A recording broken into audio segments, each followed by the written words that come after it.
चाहिए कि जब, मैं आपको एक छोटा सा उदाहरण देता हूं कि दिल्ली में अरविंद केजरीवाल की सरकार जब दिल्ली के लोगों के लिए बिजली और पानी फ्री कर सकती है, तो यहाँ टिहरी के लोगों जिन्होंने इतना बड़ा बलिदान दिया है, तो 12.5% की रॉयल्टी टिहरी के लोगों को क्यों नहीं मिल सकता है। पूरे टिहरी गढ़वाल के विभिन्न गांवों से यहाँ पे समर्थन प्राप्त हो रहा है और अब हम इसके बाद यहाँ पे हम एक रैली का भी आयोजन करेंगे। चेतना रैली वो होगी, वो सरकार को ये जगाने के लिए होगी कि भाई लोग जागरूक हो चुके हैं, और उस रैली के बाद यहाँ पे हम गाँव जाके फिर से लोगों को अपने आप से जोड़ेंगे और अपने आंदोलन से जोड़ेंगे।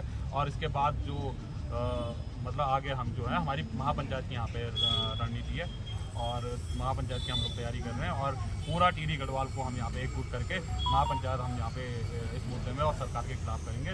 कुछ नहीं होता, जैसे महापंचायत की बात है, बाहर आइए, चीज़ों को समझिए। और जैसे भगत सिंह कहते थे कि अगर बहरों को आवाज़ सुनानी हो तो धमाके की ज़रूरत पड़ती है, तो ये है कि आज ज़माना है कि भगत सिंह तो पैदा हो लेकिन मेरे घर में ना हो, पड़ोसी के घर में हो।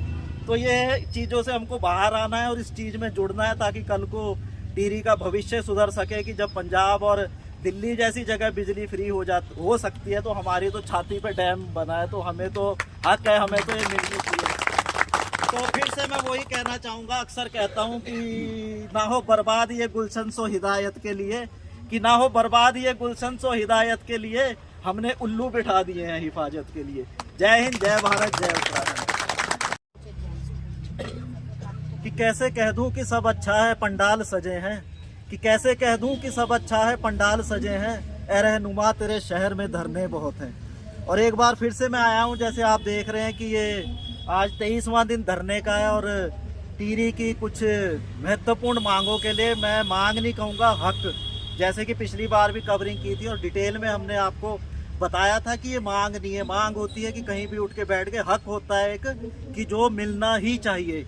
और उस हक के लड़ाई जो शुरू हुई थी आज से 23 दिन पहले, और मेरे पीछे आप देख रहे होंगे कि धीरे धीरे जो क्या है कि एक जना शुरू हुआ था और कारवां बनता जा रहा है और समर्थन मिलता जा रहा है, तो कहीं ना कहीं काफ़ी अच्छी बात है। और आज फिर मैं आया हूँ और फिर यहाँ काफ़ी लोग बैठे हैं और सागर भाई भी बैठे हैं और उनके साथ जो पूर्व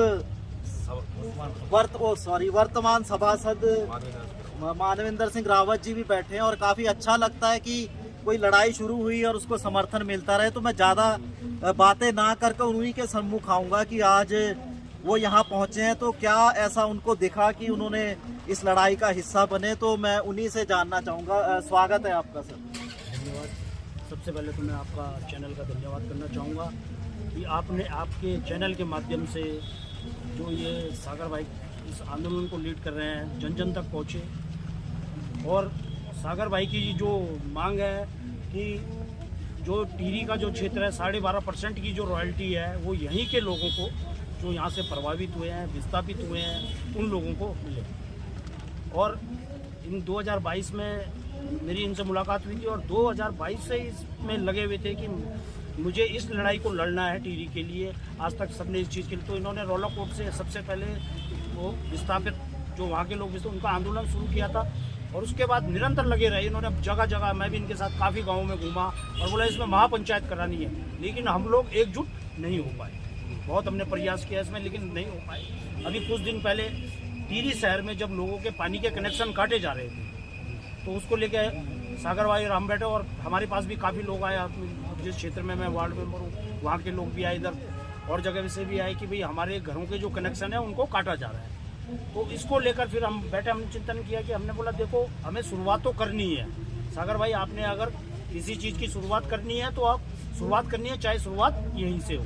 तो सबसे पहले हमारे ये रहा कि हमने कहा जो टिहरी से विस्थापित हुआ है वो तो हुआ ही है, लेकिन जो लोग प्रभावित हुए हैं उनको भी, उनके साथ भी उतना ही अन्याय हुआ है जितना विस्थापितों के साथ हुआ है। और लिहाजा किसी के भी पानी के कनेक्शन नहीं कटने चाहिए। और दूसरी सबसे बड़ी बात है कि 12.5% की जो रॉयल्टी है वो टिहरी जिले पे ही खर्च होनी चाहिए। और इनकी सोच है और इनकी सोच को मैं सलाम करता हूँ कि कम से कम जो पहले की लीडरशिप रही, जिस लीडरशिप में इतना बड़ा ये विश्व स्तरीय बांध बना, उन लोगों ने शहर के लिए, इस टिहरी के लिए नहीं सोच पाया।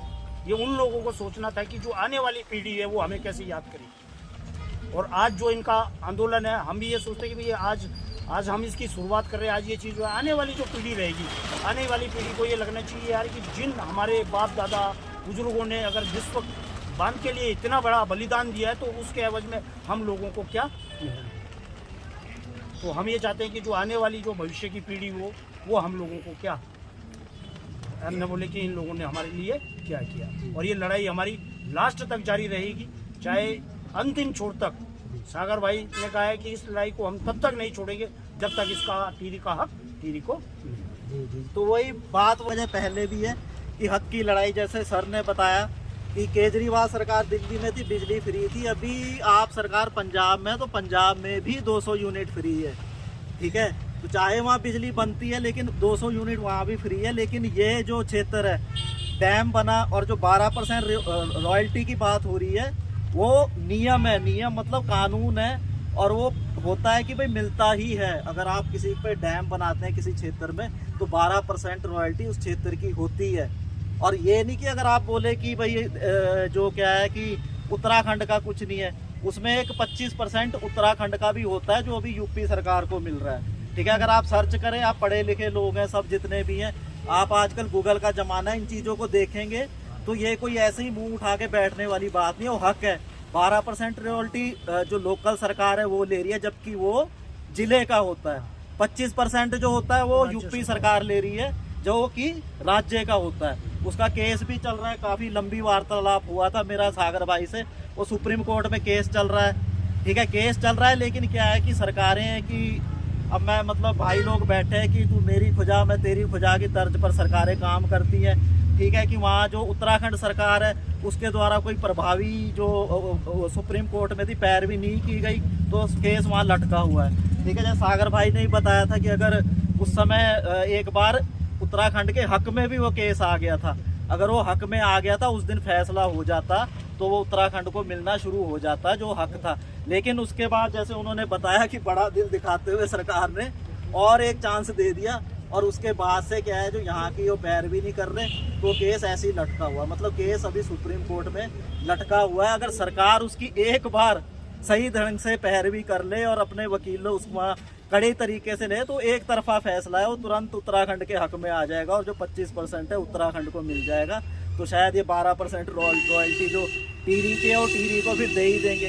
तो ये एक हक की लड़ाई है। तो वही मैं फिर से सागर भाई है उनको, जैसे आए थे कुछ दिन पहले, तो उस पर अपडेट में क्या आगे क्या कुछ बढ़ा है मामला। लोग तो चलो बढ़े हैं कि गांव-गांव जाने की बात हो रही थी, तो उसमें क्या अभी प्रगति है कि गांव-गांव जाने की कोई योजना सिर्फ आपने कागज ही दिखाई है, उस पर कुछ आप कर भी रहे हैं या कुछ ऐसा किया है? मतलब बुरा मत मानना, सवाल तो होंगे ही जब आप बैठे हैं। तो आपने उस दिन दिखाए थे पंफलेट कि भाई गांव-गांव जाएंगे लोगों को देंगे, तो कहाँ तक वो पंफलेट वाला आपका काम पहुँचा? जी बिल्कुल, प्रत्यक्षम किम प्रमाणम, प्रत्यक्ष को प्रमाण की आवश्यकता नहीं होती है। आप देख ही रहे हैं कि यहाँ पे टिहरी गढ़वाल के विभिन्न गाँव से यहाँ पे हमारे पास हमारे बड़े भाई लोग हमारे समर्थन में आए हैं।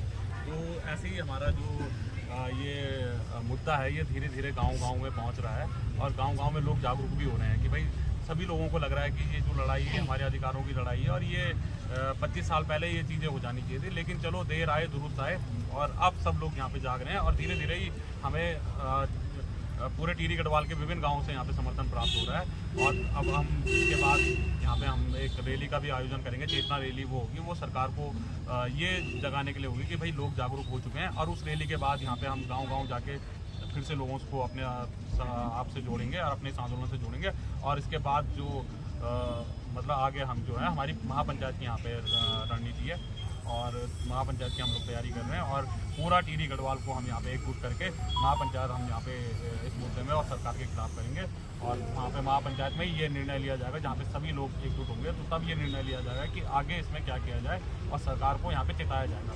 तो सरकार को हम ये इस तरह चेतावनी देना चाहते हैं कि आप भले ही मौन बने बैठे हैं, आप बहरे बने बैठे हैं, लेकिन ये महापंचायत जो होगी वो आपके कान फाड़ देगी, और आपको पता चल जाएगा कि हकीकत क्या है और वास्तविकता क्या है। जी, तो ये थे सागर भंडारी और ये पूर्व सभासद, और कोशिश है कि ये टिहरी के हक की लड़ाई है, जैसे मैं पहले ही बोलता हूँ। तो जो सुन रहे हैं बाहर आए, चीज़ों को समझें, क्योंकि हम चले जाएंगे, ये चले जाएंगे, ये चले जाएंगे, कल को आपने रहना है, ठीक है। शहर आपका है, गाँव आपका है, तो आपके कहीं ना कहीं बच्चों के लिए कि कल को सिर्फ घर में बातें करने से कुछ नहीं होता। जैसे महापंचायत की बात है, बाहर आइए, चीज़ों को समझिए, और जैसे भगत सिंह कहते थे कि अगर बहरों को आवाज़ सुनानी हो तो धमाके की ज़रूरत पड़ती है, तो ये है कि आज ज़माना है कि भगत सिंह तो पैदा हो लेकिन मेरे घर में ना हो, पड़ोसी के घर में हो।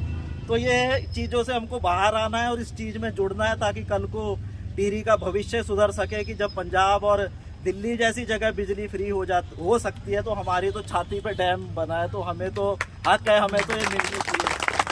तो फिर से मैं वही कहना चाहूँगा, अक्सर कहता हूँ कि ना हो बर्बाद ये गुलशन सो हिदायत के लिए, कि ना हो बर्बाद ये गुलशन सो हिदायत के लिए, हमने उल्लू बिठा दिए हैं हिफाजत के लिए। जय हिंद, जय भारत, जय